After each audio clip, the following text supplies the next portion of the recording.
우리가 장기적으로 목표를 정하고 꾸준히 해보겠다고 다짐하는 운동, 독서, 공부, 다이어트 이런 것들의 최대적은 뭘까요? 왜 우리는 이런 것들을 오랫동안 하지 못하는 걸까요? 오랫동안 꾸준히 하면 분명 엄청난 변화가 있을 거라는 걸 다 알고 있는데 알면서도 못하는 이런 것처럼 투자 역시 장기적으로 지속하는 건 정말 어렵습니다. 아무리 장기적 우상향 구조가 확실하다는 믿음이 생기고 다짐을 해봐도 오랫동안 지속되는 가격의 오르내림에 1년을 투자해도 3년을 투자해도 계속 그 자리에 있다는 느낌. 근데 다른 사람들이 투자한 자산들은 사상 최고가를 찍고 호재 뉴스들이 쏟아지고 투자자들이 신나서 웃고 있는데 내가 투자하는 자산만 제자리에서 그대로 있다고 느껴지면 이제부터 투자자들의 멘탈이 무너지게 되는 겁니다.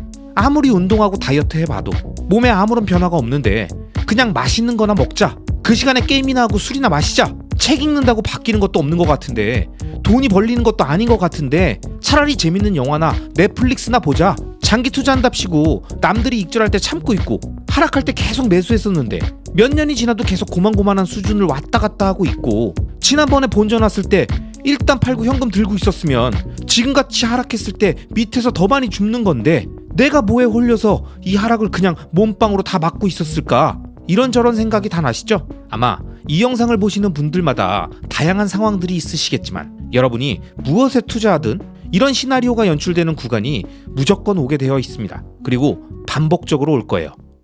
그런데 여러분, 우리는 왜 매번 똑같은 지점에서 똑같은 생각을 하고 고민에 빠지게 되는 걸까요? 왜 늘 같은 타이밍에 걱정하고 답답하고 안절부절 못하게 되냐는 겁니다. 분명 머리로는 이게 아니라는 걸 알면서도, 이 고민은 아무 의미가 없다는 걸 알면서도 왜 자꾸 걱정하고 짜증내고 두려워하는 걸까요? 이에 대해 제가 좋아하는 머니 코치이자 경영 컨설턴트인 보도 셰퍼는 그의 책 멘탈의 연금술에서 이렇게 얘기합니다. 인내심은 우리들의 삶의 기초 체력이다. 하지만 인내심을 갖고 버틴다고 해서 모든 일이 저절로 굴러가지는 않는다. 특정한 방향을 결정했을 때는 기다렸다는 듯이 문제들이 나타난다. 숙고와 결단 전에는 전혀 보이지 않았던, 짐작조차 하지 못했던 난관들이 차례차례 모습을 드러낸다.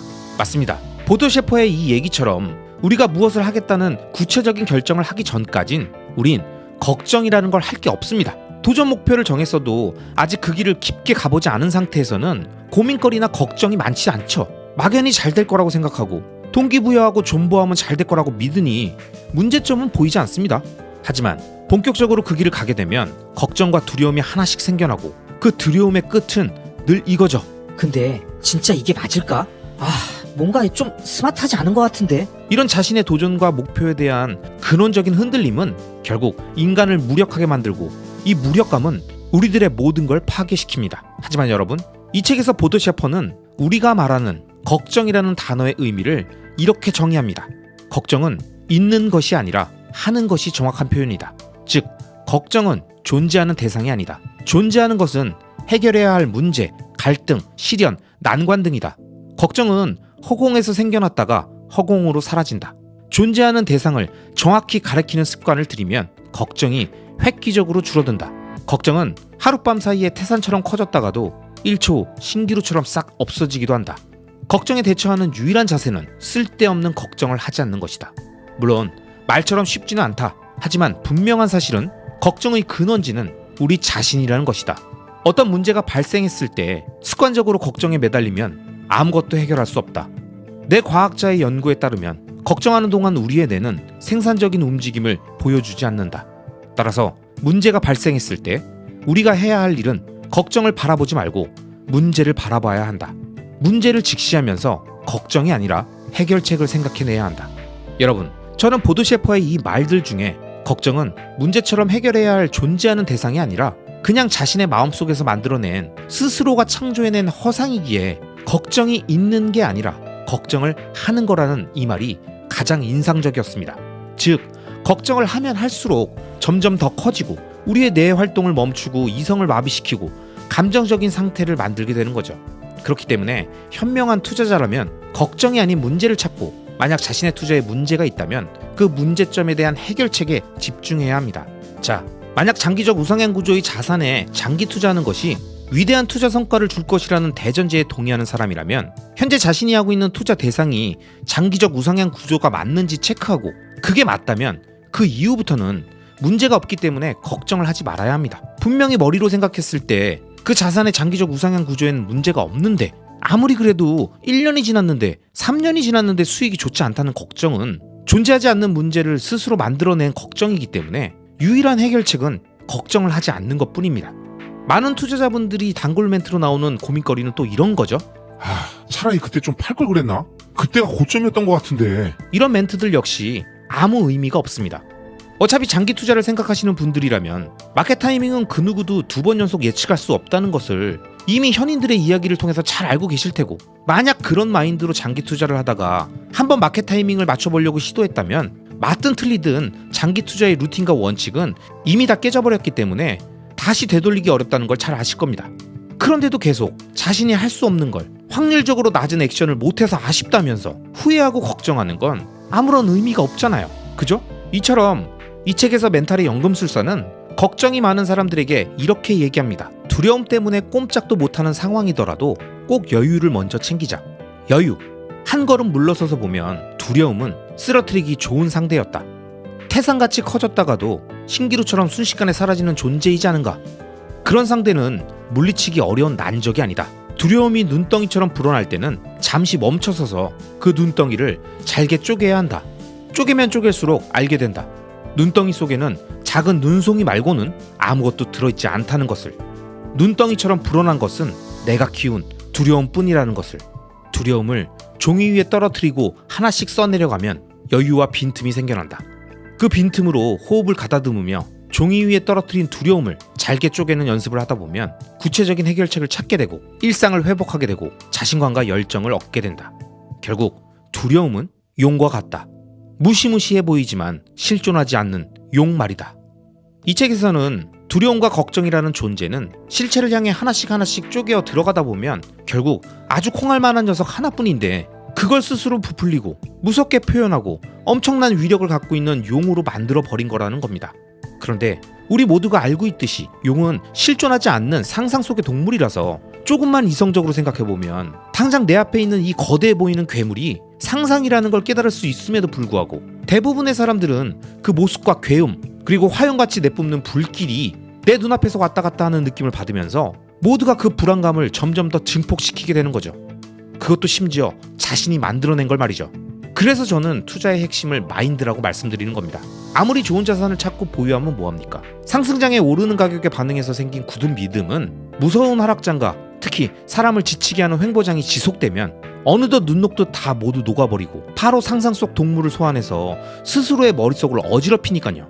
그렇기 때문에 자신의 투자에 걱정과 불안이 커지면 이번 영상에서 제가 했던 것처럼 자신의 투자를 하나씩 체크하면서 걱정은 날리고 문제점이 있었는지를 확인하면 됩니다. 내가 믿고 있던 그 자산의 구조적 결함이 발견됐는지, 투자의 판단을 내릴 때와 급변한 자산의 속성 변화가 있었는지, 더 이상 장기 투자를 할 수 없는 자신의 환경 변화가 있었는지, 이런 것들을 체크하면 우리들의 머릿속에 지저분한 모든 걸 하나씩 제자리로 옮겨놓고 정돈시키면서 깔끔하게 투자의 논리를 정배열시킬 수 있습니다. 그래야 비로소 내 머릿속을 지배하던 그 상상 속의 괴물은 조용한 귀요미로 변하고 사라지고, 이 행위를 계기로 우리들은 더욱더 강한 마인드셋을 하게 되는 거죠. 자, 그럼 보도 셰퍼는 이 책에서 우리들에게 두려움의 용이 찾아온 순간 무엇을 하라고 했을까요? 그는 이렇게 말합니다. 지난날 내가 걱정했던 문제들은 어떻게 되었는가? 걱정했던 일들이 10%만 일어났더라도 당신의 삶은 지속되지 않았을 것이다. 당신이 걱정하는 드라마틱한 비극들은 오직 당신의 뇌에서만 절정으로 치닫을 뿐이다. 걱정은 당신의 뇌가 만들어낸 작품이다. 이번에는 우려했던 일이 실제로 일어났을 때를 떠올려보라. 그래서 어떻게 되었는가? 그 일에서 큰 데미지를 입었는가? 그런 것처럼 느껴지지만 실제로는 그렇지 않았을 것이다. 감당하기 힘든 상처를 입었다면 당신은 지금 이 영상을 보고 있기가 불가능했을 테니까. 수습하느라 몹시 괴롭고 힘들었겠지만 또 그만큼 그 경험에서 배운 것도 많았을 것이다. 삶에서 일어나는 일은 결코 일방적이지 않다. 최소한 하나를 잃는 동시에 하나를 얻는 것이 인생의 이치다. 현명하고 지혜로운 사람은 하나를 잃을 때 여러 개를 새롭게 얻는다. 우리들에게 필요한 것은 의식적인 멈춤이다. 의식적으로 한 걸음 물러나서 흐름을 통찰하는 것이다. 무작정 뭉뚱그려서 금방이라도 무너질 듯 걱정하지 말고 하나하나 분해했다가 하나하나 다시 조립하는 여유와 태도를 갖는 것이다. 두려움이 찾아왔을 때는, 걱정이 파도처럼 밀려들 것 같을 때는 잠시 멈춰라. 나무보다 숲을 보라. 멈춰서서 한 걸음 물러나서 보면 두려움의 용이 아니라 신과 우주가 두려움의 용을 당신에게 보낸 이유가 선명하게 떠오를 것이다. 여러분, 이번 영상은 현재 자신이 투자하는 자산이 무엇이건 자신의 생각과 다르게 움직이며 불안감과 근심 걱정이 밀려오는 분들께 그 복잡한 머릿속을 정리해서 우리 스스로 장기 투자 마인드셋이 완벽히 되어 있었는지, 그 자산을 얼마나 정확히 이해하고 있었는지, 마지막으로 얼마나 오랫동안 기다릴 수 있는 자금을 가지고 장기 투자를 시작했었는지, 이 세 가지 장기 투자의 필수 조건들에 문제가 있었는지를 체크하고 문제가 없었다면 그 즉시 걱정을 날려버림으로써 우리들의 장기 투자 플랜을 다시 깔끔하게 정배열시키는 과정을 설명드렸습니다. 여러분, 위의 세 가지 조건을 모두 만족하는 장기 투자를 시작했는데 그럼에도 불구하고 3년을 투자해도 얻은 게 없다라는 말이 나온다면, 그런 생각이 드신다면 그건 사실 3년간 얼마나 안정적으로 그 자산을 매집할 수 있었는가, 이 말과 같은 말입니다. 즉 10년 이상의 장기 투자를 위한 매집의 과정에 매입 단가를 낮추는 매우 의미 있는 구간을 통과하고 있음을 꼭 인지하시기 바라면서, 우리 채널을 시청하시는 모든 장기 투자 동료분들이 지치지 않고 강한 마인드로 무장한 최정의 장기 투자 군단이 될 수 있도록 앞으로도 틈틈이 멘탈 부여잡는 영상들을 계속 만들어 가겠습니다. 분명 여러분들은 지금 이 순간이 지나면 또 한 단계 성장하게 되실 겁니다. 아시겠죠? 그럼 오늘도 끝까지 시청해주신 모든 구독자님들을 리스펙합니다.